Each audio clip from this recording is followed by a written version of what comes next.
કોઈ પણ જાતનો જવાબ હજી સુધી મળ્યો નથી અને જે રીતે વિધાનસભા ગૃહની અંદર મંત્રી શ્રી અર્જુન મોઢવાડિયાજીએ કહ્યું કે આપની પાસે આવા કોઈ પણ જાતના આધાર પુરાવા હોય અથવા તો કશું વસૂલાત કરવાની થતી હોય તો અમને જાણ કરશો. તો મેં ગઈકાલે જ એમના પીએ સાથે વાત કરી અને એમનું એડ્રેસ લઈ અને આ તમામ ડોક્યુમેન્ટ છે એ અર્જુન મોઢવાડિયા સાહેબની ઓફિસના એડ્રેસ પર મોકલી આપ્યા છે. મને લાગે છે આ 2-3 દિવસમાં એમને મળી જશે.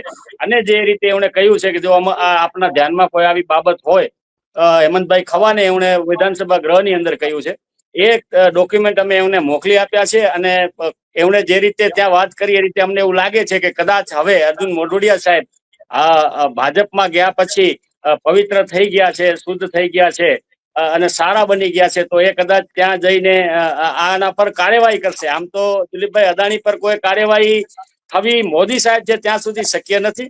કારણ કે મોદી સાહેબ પોતે અત્યારે અદાણીનો પ્રચાર પ્રસાર કરી રહ્યા છે ને અદાણી માટે જયારે કામ કરવા જતા હોય અને તમામ પૈસા અદાણીના ભાજપને મળતા હોય ત્યારે આ 58.64 કરોડ રૂપિયાની એનપીવીની રકમ એ બહુ નાની રકમ સરકાર માટે ને અદાણી માટે છે.